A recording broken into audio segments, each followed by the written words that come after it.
From Central Indiana's #1 news source, this is Fox 59 Tonight. Welcome back to another edition of Fox 59 Tonight. I'm Cameron Riddle. Thanks for downloading our smart TV app on your Roku, Fire TV, Apple TV, and now on your Samsung TV. And if you're watching us on YouTube, make sure you hit the subscribe button so you never miss any of the conversations that we have every night at 8 o'clock here on Fox 59 Tonight. We're talking about your wallet on tonight's episode, your crypto wallet. Now, I'm going to start the show by saying a lot of this goes right over my head, but I'm learning bit by bit every time I get to talk to one of our crypto experts here, who's in the studio once again, Keisha A. Mitchell, who's also the host of the Fuzzy Cow podcast, knows all about crypto and is also inviting you to join some of her friends at the Indiana chapter. There's now a chapter in Indiana called Stand with Crypto. So this is something we just keep hearing about. Keisha, break us. First, tell people why we need to be paying attention to crypto. Hey, Cameron. First, let me say hey. Hi. Hey, everybody. How y'all doing? Thank you for that wonderful intro. So, always a pleasure to be here and kick it with you, Yeah. Why do we need to be paying attention to crypto? Because crypto is paying attention to us, and there is no escaping it. Every day, whether you're interested in it or not, you are being increasingly, surrounded and crowded out, right, with the news of every sector, right? Like this is not a fringe thing anymore. The bank is talking about it. JP Morgan and Chase is talking about it. Charles Schwab is talking about it. The president is talking about it, right? The SEC has always talked about it, but like now talking about it in a favorable way, right? It behooves everybody to like get in on that conversation. The event, first off, is happening this week, Thursday, September 11th. Yes. 2 to 7. Yes. Where are we going? 416 Wabash. As you mentioned, Stand with Crypto, which is a national chapter that is a financial advocacy and DeFi, decentralized advocacy platform, obviously trying to advocate that people stand with crypto. And we are having our inaugural event for our Indianapolis chapter. So it's the kickoff event.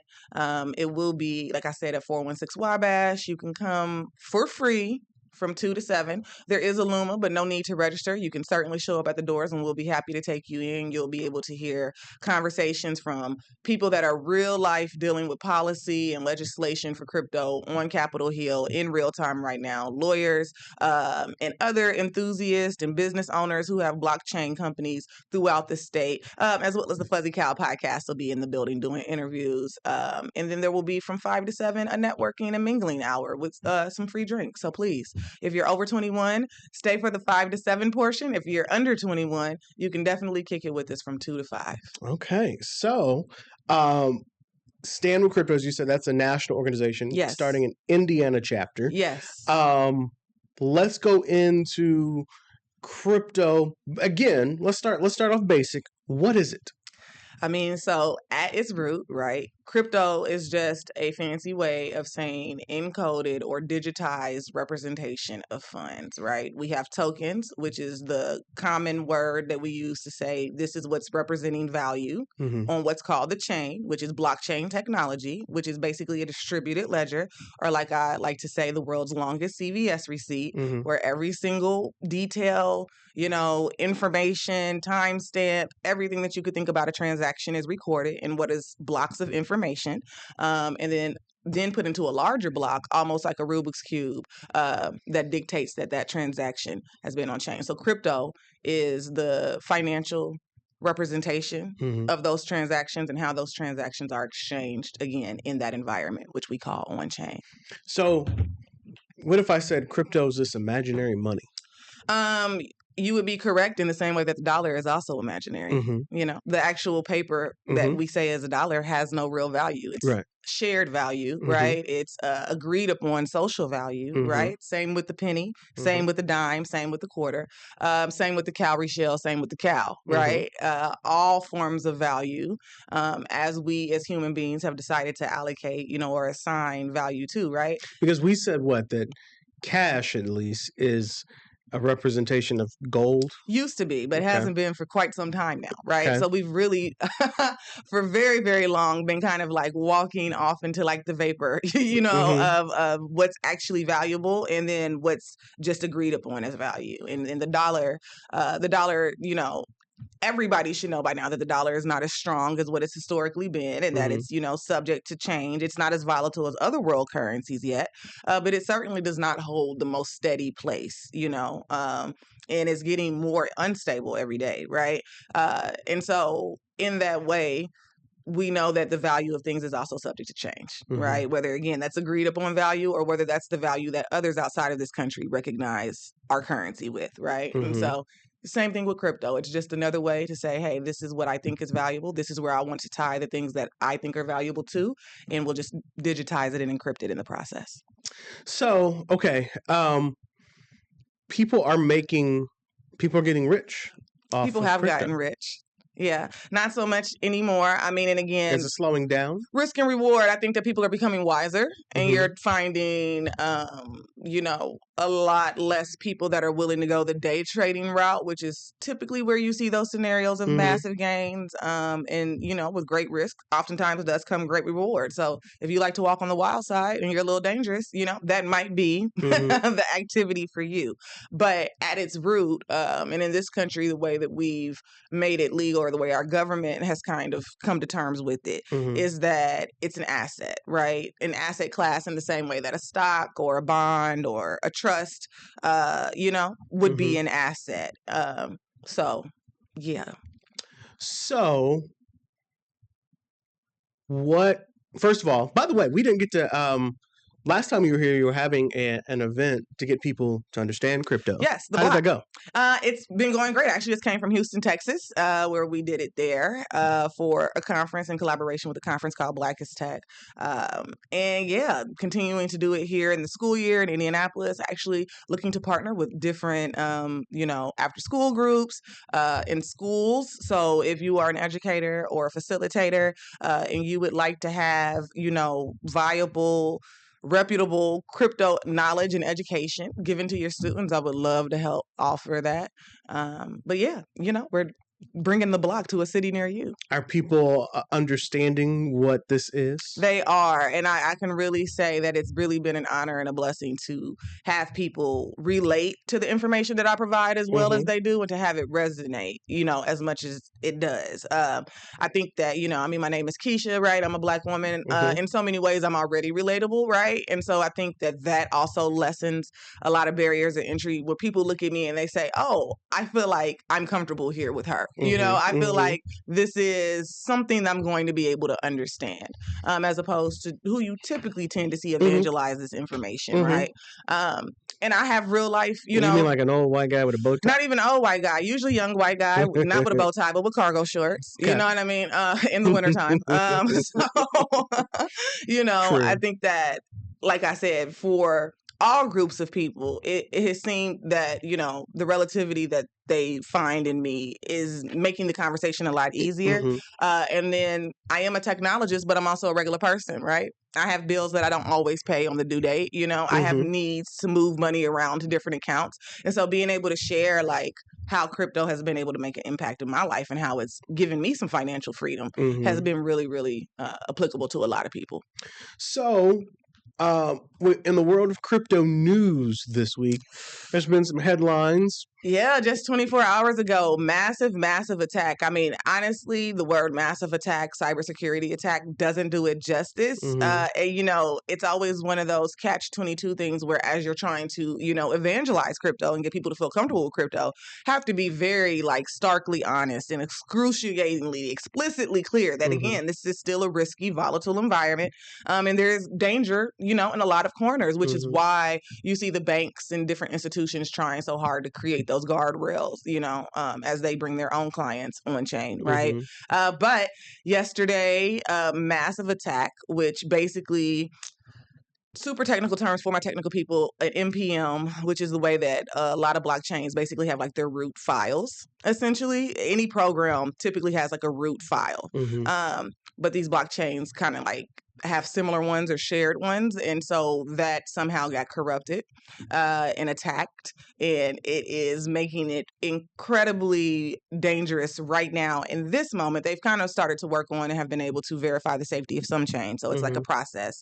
And this is not the same thing as a data leak. This is more akin to like your traditional cybersecurity, attack where you have an email, you open it, and like, oh, virus, right? Like this is a virus that we're speaking about, essentially.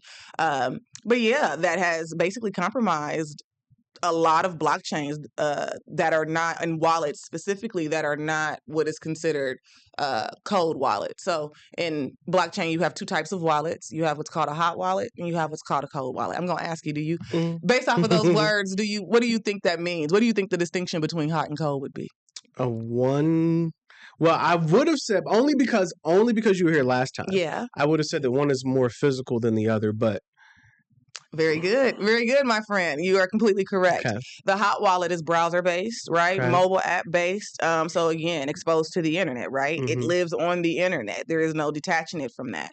In general, your MetaMask, your Coinbases, your Robinhoods, those wallets on those exchanges are going to be considered hot wallets because you can only access them through your phone than the app. A cold wallet, which Ledger, which is the company that I had my crypto, debut into, my blockchain debut into as their North American DevRel lead.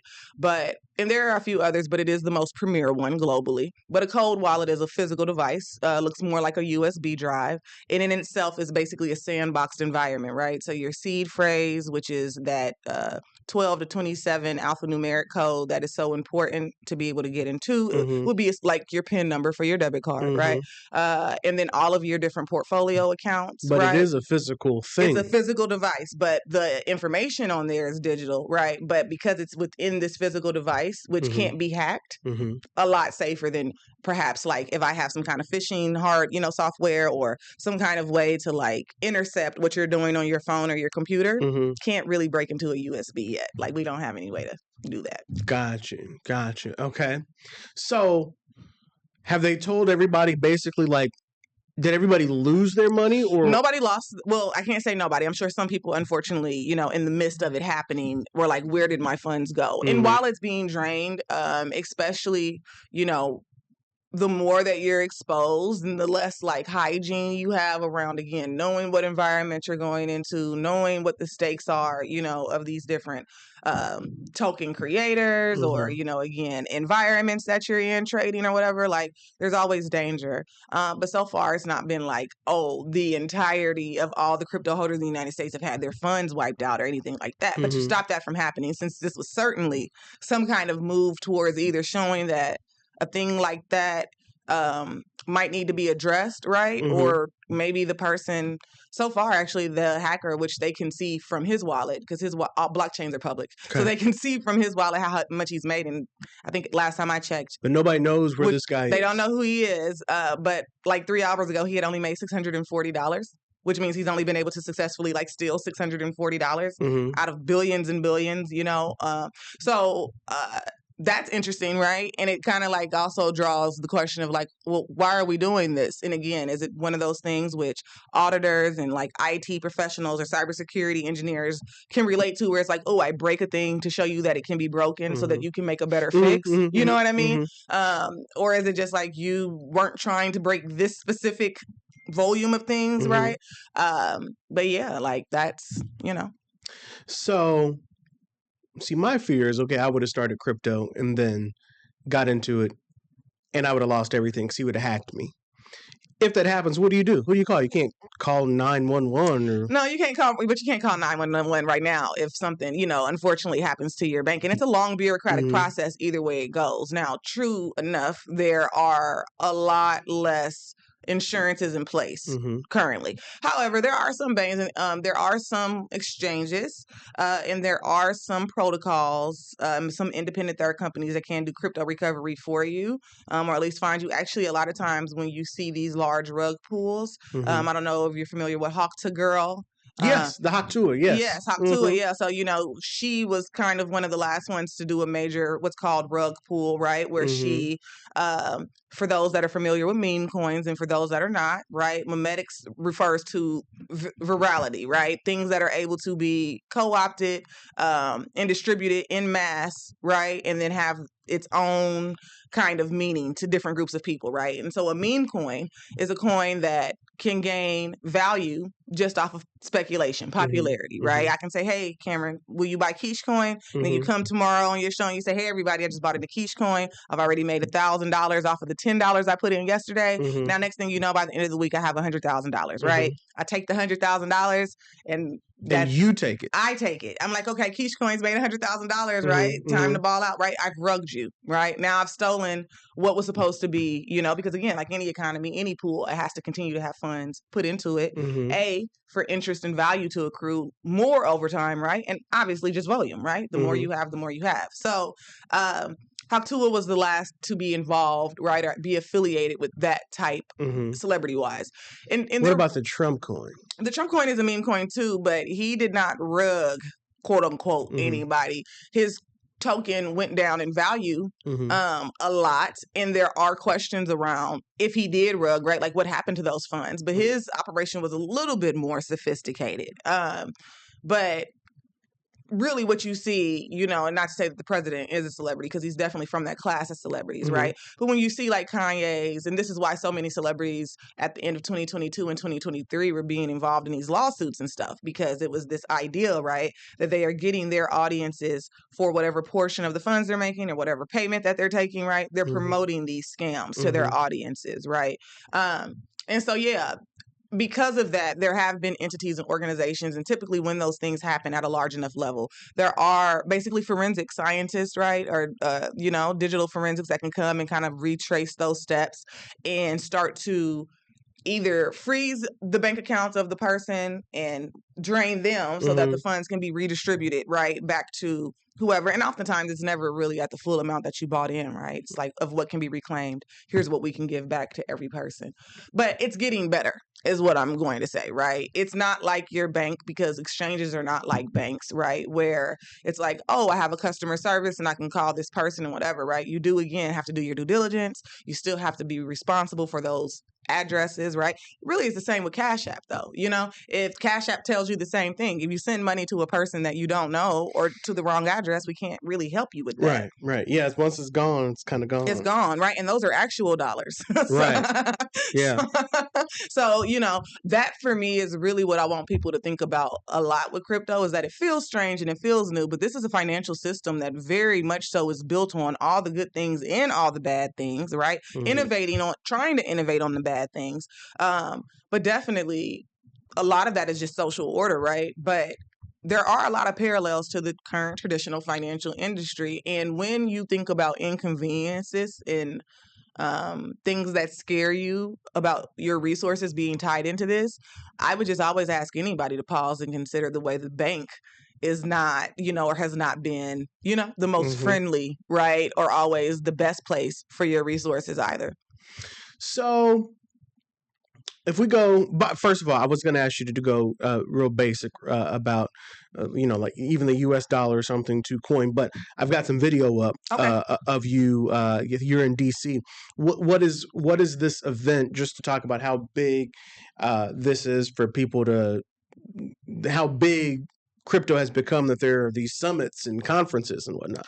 Oh, yeah, there have been conference. Well, first of all, crypto, is older than a lot of people know, right? Satoshi in 2010 and kind of came out with his first white paper, I believe. And then in 2015, we kind of saw the first introductions to, let's really start to see en masse people buying Bitcoin. And for everybody that doesn't know, Bitcoin is the first cryptocurrency. So when we talk about all other coins, if they're not meme coins, we're referring to what's called altcoins or alternatives, because the standard is Bitcoin. But you've always had a lot of and still do, right, diehard communities that are Bitcoin savvy and Bitcoin centric. The DC Blockchain Summit and the DC Blockchain is basically, they're not a congressional caucus because they don't sit in Congress, but they are essentially a guild of all different types of professions, mainly lawmakers, senators, lobbyists, congressmen, journalists, who up until crypto's adoption institutionally were kind of trying to push for that and kind of trying to say that, blockchain as a technology is something that the United States government and America needs to be able to progress and maintain, relevance and dominance, not only on an international forefront, right, but on a civic way, right? Like our people deserve to have options. The financial system needs a boost, it needs a reimagining and reinvention. And so they were kind of the first formal group 10 years ago to really take these hard body resources they had being located in our capital, right?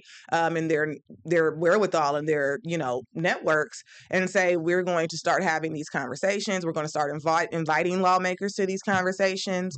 And now it's a huge thing. It's a summit that happens in March.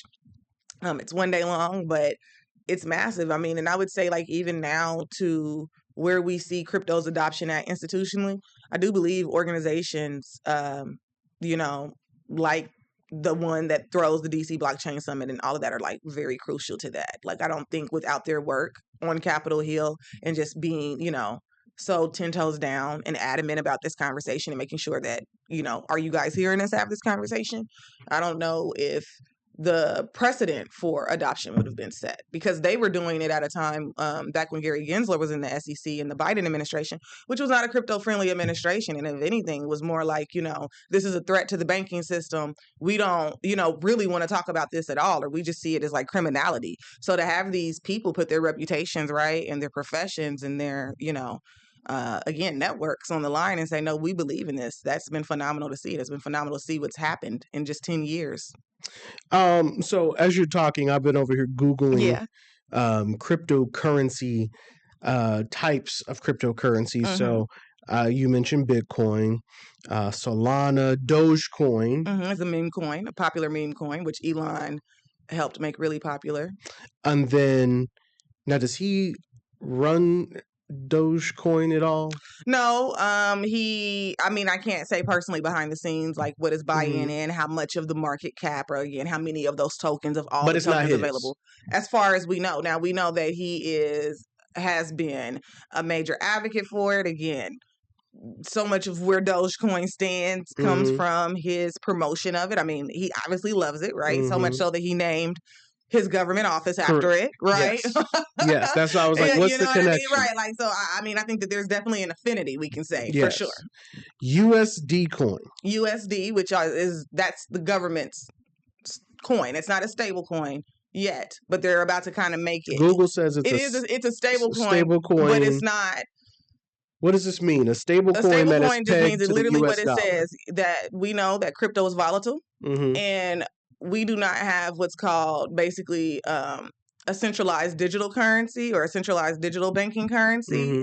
Other countries have basically like a centralized, like China. They tried it, and they were like spying on their citizens through it, right? Because unlike cash, right, or dollars, or even some of the transactions we can make online, you can't really hide them, right? But when you have a dollar that's issued by the government, that's different. Stable coins, and I say that about USDC because it is a stable coin, which means just that it's stable. What makes it stable? It's tied to our dollar, and our dollar is it's our dollar, right? Our dollar is stabilized, again, where all these other coins are kind of tied to speculation, popularity, and affinity. USDC is the dollar, is the one that's tied. So that's what that means. And when they talk about stable coins, which we're seeing that conversation more, right? Like they're talking about making a bill for stable coins, frameworks for stable coins, making stable. And honestly, there's a lot of fear from other world leaders that the United States is trying to create a stable coin to put all of our debt into, to therefore not have to pay our debt, because then they'll just move it around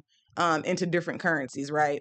Like, let's say that I put $60 trillion of debt, or bought $60 trillion worth of USDC, right, on American debt, but then I traded that out for Bitcoin, which maybe it has hang on, back up, say that part again. So I bought $60 trillion worth of USDC, which is my dollar, right? Okay. And I'm like, okay, but it's digital now because, again, as you said, all of these world governments have been going off of assets tied to resource. Okay. Like at the end of the day, War is about land. It's about resources, right? Like economy is about resources, the distribution of resources, right? And the profiting off of resources and trade of resources, right? So when we talk about the dollar and we talk about debt, we know that debt basically means that you do not have, right? What you're either trading, borrowing, or exchanging on, right? If there's 60 trillion or however much down debt, right? A debt that most of us can't even fathom numerically, right? Because you just can't think of a number that high or think and envision what that looks like, right? If you are taking that, which is already not really there, but owed, and you are saying, oh, okay, well, we have, instead of this many dollars, which we know the Federal Reserve likes to print dollars, and we don't really know the science on that either, because what do they be doing with that, right? But okay, so there's already that question, right? Like you guys have a debt, but you have a money printer that prints at whim and at random, and then we don't really know how that's affecting the value of the current dollars already in the right. So we're already confused and convoluted Which around. gets to inflation, right? Inflation, but it's not like a 1-to-1, right? Like they'll say things are inflated, but then they'll keep making more money, which doesn't really make sense, because if it was inflated, wouldn't you want to control that somehow, right? So like that's what I'm saying. Like it's just very convoluted with that, and I think that they've now created like such a smokescreen, right? That the world leaders are saying, okay, so you have this debt. Your dollars don't cover this debt, right? We already don't know what your dollars are tied to. If you guys then make these coins, which are whatever you want them to be, right? You just say that they are whatever they are, like we've been saying, and we've been letting you rock with the dollar. Then you'll say that, oh, well, we have enough of these coins to pay off our debt. But will that really be true, right? Like, will it really satiate the actual debt? Because they're saying we don't know what the value of these coins is tied to. If your coins are tied to a dollar that we don't really understand the value of. You see what I'm saying? And then once you do that, because you've created a currency now that can be traded within this environment, that there are other currencies that do have established value, Bitcoin, XRP, all these other things, right? You would essentially be taking something that doesn't really have as much value, right? But trading it for something that potentially does have real value, right? And then saying that, again, the debt that you had was already paid off because you paid it with the imaginary thing. And I guess to some extent, like people do this all the time, like with fake bank promises and stuff like that, when they're trying to get investments, right? Or they're trying to get like a mortgage on their house, they'll take, fake representation of value from their bank, right? Or they'll forge it and they'll say, I have this in order to get more debt, right? Or more resources. And then it becomes a crime and a fraud once you find out, oh, that was fake. You know what I mean? The value that they showed us that they had to be able to have this trust on new debt, right? They actually didn't have that either. So that's kind of more so like what these other governments are worried about. And it's really hard if you're not an economist, like an economic, I can't even say it. Economist, thank you. Or like into finance. But it really is a matter of show and tell, hide and seek, trust and lies. You know what I mean? And when you start to use debt, which is already one of the higher forms of finance, right? To like buy, sell, and trade, it already gets tricky. This is why people have such a hard time with credit cards, which is the consumer's way of doing that, right? You get a credit card. Yep. That is the consumer's way of being able to buy, sell, and trade with debt and be able to say, hey, this institution trusts that at some point you'll honor, right? This debt that they're allowing you to create. Yes. The same thing, right? But what happens when you just don't pay it, or that money never comes, or you just say, hey, I'm done with that situation, right? Who's left with that? The debt is still there, right? You still have the goods, right? At some point, even though the person that sold you the goods were paid up front, right? Based off that, somebody has taken a loss in that, right? Which has now created more debt, and it's really similar to what they're saying about these tokens, right? That if the tokens were the credit cards, essentially, right? We don't want the American people or the American government to create their own credit card that we don't really have insight into or oversight of, right? And then tell us that they can pay off their debt with this, but then it just end up being another grift. I'm looking at the time because I've got more questions. Yeah, for sure. I mean, and again, it's like and I just also want to say again, like I said last time, I myself, I do not do finance. I am a person that just tries to understand money and tries to understand the context of myself within that, right? In the context of my communities within that, or the communities that I represent and feel attached to. And so forgive me if all of like, for those watching like, oh no, I don't think she explained that quite. Like, no, I think, but for the layman though, I think that they get what I'm saying. You know what I mean? That at the end of the day, people are worried about because I think when it comes to governments, right, there's an understanding that empires fall and new ones rise, right? But if you can just continue to hold on to your empire or your spot in the grand scheme and hierarchy of things without having actual resources, what are we doing, right? Like if another country has the resources, therefore has the capital in a way to, honor their debts, shouldn't they be the leaders? So, one, if people want to know more about what it is you're doing, you talk about this in your own podcast, the Fuzzy Cow podcast. I do. Tell everybody where you can find this and who are these people you're talking to? Because you got another show coming up. Yeah, well, these are just, so basically the Fuzzy Cow podcast, that is my podcast.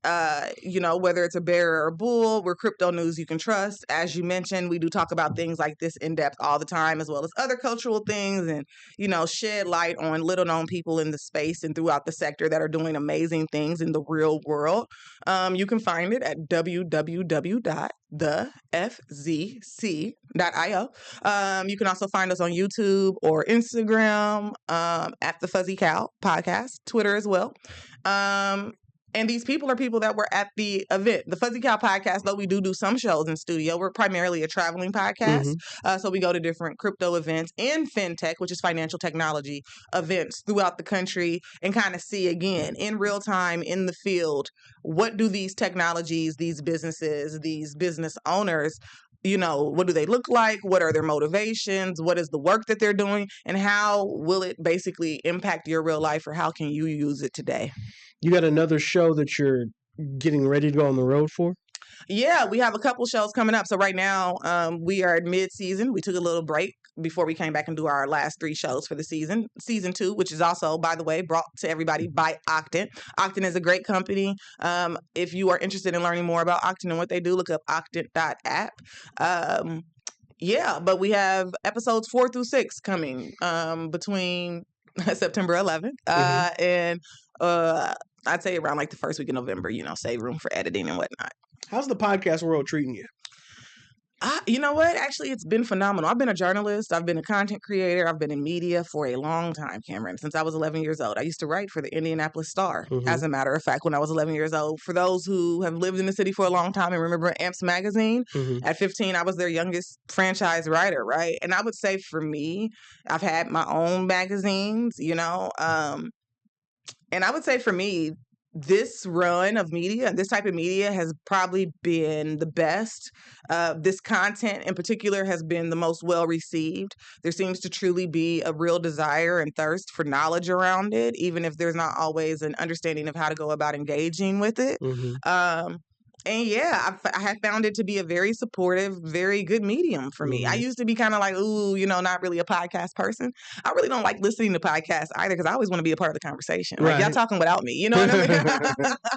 But, it has been very cool. And I think that's also kind of like why I do it in person and why I take it on the road as opposed to like just doing it stationary. Because I like to have those conversations, and I like to show people, again, the real people in this sector, right? When you look at my podcast, the people that I'm interviewing, the people that have the businesses, the people that are there to talk to me and I'm there to talk to, they look like me and you. They look like other communities, right? And it's not just the same stereotype of what we've been told, because I really believe things like that are almost like a psyop to keep us out of spaces, right? They don't show us ourselves, so we don't feel like we'll have any familiarity there. But blockchain is not high science. It's not some archaic, unknowable wisdom. Yeah. Are you still, when you go into places, are you the only Black person, the only Black woman? I was not at the DC Blockchain Summit because, again, that's, a lot of people who don't do what I do. So my background past journalism, how I Mhm. got into blockchain was basically as a full stack engineer. I went to what used to be called 1150 Academy, which is now called Blazing Academy. Mhm. I became a full stack engineer, and I wanted to be a technical writer, right? I wanted to take my journalism skills and say, oh, I'll just write some articles or write some tutorials, right, about how to use different languages or, how to code different projects. Mhm. And it just so happened that people were like in Web3 specifically, like, no, we need people who can communicate because it's really weird here. Mhm. People don't know how to talk to other people, and we just need somebody to help us like do that. And so that's why I was able to find a position with Ledger so soon. I mean, it wasn't even 4 weeks after I graduated that they were like, hey, can you come be our lead content creator for what's called the developer portal? Okay. And then when they were like, oh, wow, well, you do this really well and you're the only North American employee, can you come and kind of just do what's called dev relations or, Mhm. evangelism, which is when you go to different conferences and workshops and teach them and kind of, bring people onto the technology. So, in that regard, more often than not, I was the only Black woman, right? Not so much the only Black woman as a DevRel, but the only Black woman as a DevRel with technical knowledge, in blockchain. And DevRel stands for development. Developer relations. Okay. So again, talking to developers specifically, the people who have to build the things, Mhm. going and speaking to them about this is why you should use our language or our technology or our tool, Mhm. And yeah, I would say actually, less than Blackness, it's been really encouraging in blockchain because the space is getting to be more feminine. There are more women from all walks of life, right? And that's really, really exciting to see because typically in male-dominated industries, women feel the need to conform. And I guess you could say the same about Black people, right? Mhm. Like oftentimes, if it's more of a, a white-dominated or white-adjacent industry, we kind of feel the need to like shed some of our cultural mores, But part of the reason why there's such a disconnect and has been is because it has been a bros club, right? And not the popular boys. Mhm. Mhm. Mhm. Mhm. So that's a whole different dynamic as well, right? And I feel like How have women. you been received in these spaces? I mean, I'm just really, truly, Cameron, and I don't, and I say this in humility, but I'm just really blessed, right? And that's what I was saying earlier. Like people really. I resonate with people. Mhm. I make people feel comfortable, and it does not matter like who they are, what they look like. Like I have, when I was spending time in Canada, right, at the large Asian community, which Asian men and Asian women, right? And even that has been really interesting because what has been unique for me culturally as a Black woman is that we have our place in our community, right? And we have our place in society as being seen as assertive and whatever. But what I have learned is that truly the role of women in most communities throughout the world is not that, right? And so the idea that I can be myself and get respect from an Arab man, right? Get respect from a Korean man, right? Get respect from, or also the women too, right? But also that that equally everybody will sit and listen and engage and feel like, oh, the information she has is valuable, no matter my appearance. That has been really, really interesting. I work with companies from all over the world, Egyptians, French people, German people, Iranian people, and I really, truly, I mean, I am well received and well respected, and that has been a blessing, What's the goal for you? To become a crypto billionaire or to be an information mathematician, financial person, podcast host? All the above? Well, no, I think for me, blockchain is something that I'm passionate about. It's something that's my profession right now. It's a sector that I'm tied to, right? But throughout my life, information has been the motivator for me, right? And as I said, having different publishing companies being in Providing the information. Or receiving gaining. it as well. Okay. I mean, I have to have it, right, to get it. Correct. And the reason that I feel like I am so resonant with people is because I really take the time to understand. That's why I can explain it in so many different ways, right? Like I really took the time to sit here and understand, again, not only what they say about it, but let me go try it, right? And explore and see what this means for me, knowing my circumstances, right? And so I think that the end goal for me is like more publishing, more media in a larger way. You know what I mean? And creating more platforms of learning and engagement for people. I want to continue to do in real life events. And this is only one thing I do. I mean, y'all, in my day job, I'm a marketing professional. I'm a chief marketing officer. So that's what I do. I do marketing. So, but this is just like, my nighttime. This is my night self, my Batman. There's somebody out there who's watching and is inspired by you. Thank you. How do they follow in your footsteps? Like, where do you even start? I mean, what do they want to do? You know, your girl has had a lot of jobs. True. I've had a lot of jobs. Even before the media side, I've been a janitor, Cameron. I've been all types of things. Okay. You know, so it's like, I don't know. Which footsteps are we, which trail are you talking about? Well, I would suppose the one that is the one that is still above me, which is crypto. Like, I'm just now getting to understand the US dollar and the green money. Yeah. Yeah. So, and debt and credit cards and paying all that off. I mean, did you already have a good foundation of that understanding? No. You know, and I was a waitress for 13 years, and I always tell people, so I'm a writer. Obviously, again, I'm a communicator. Mhm. English is my forte. That's my intellectual strength, right? Or communication, linguistics, language, meaning that I can't count as well. Okay. So, which is why I talk for a living. Exactly. So I always tell people that it really wasn't until I became a waitress that I understood like algebra and stuff fully, right? Because counting my money every day, right? Having to be able to figure out like, oh, this is what X could, you know what I mean? Like math became more real to me when it had a real place in my life. Mhm. And no, I do not use, you know, the Pythagorean, how you say it? Pythagorean theorem? Yeah, you know, I don't use those things again. You feel me? Can't even really say the algebraic concepts, right? I do not use those things. You have not used the Pythagorean theorem at since no high point. school. At no point. You know what I mean? Has never called me and said, Keisha, we need you here, you know? But the concept of math, the concept of numbers, right, became more real to me as they became more real to my survival and my existentiality, right? And I feel like in so many ways, a lot of things for a lot of people are like that. It's just not real to you until it is or until you have a need to apply it.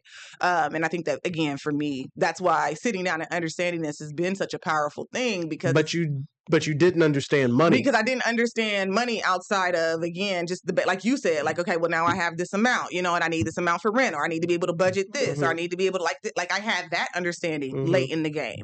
But I think that, again, realizing that there's more that I want for myself, you know, that this, again, as you say, green is not working for anybody. And, you know, looking and seeing that there are people that are saying that they have these alternative tools, right? That are not just credit cards. They're not just your regular thing. Because I'm not really into all of that too. And I think also a part of it for me, coming into crypto when I did, which was still a little bit later at 2021,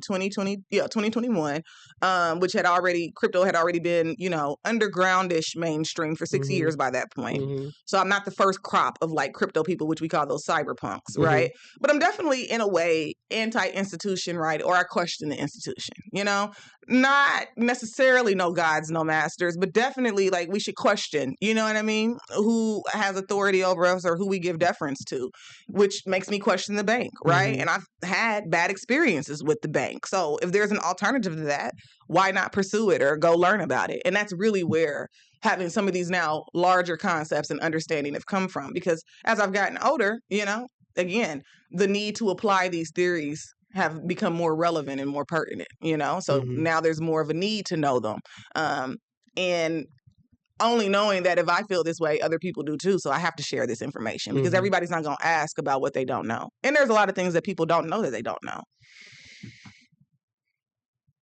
Before you got, so do I need to understand the dollar to understand crypto?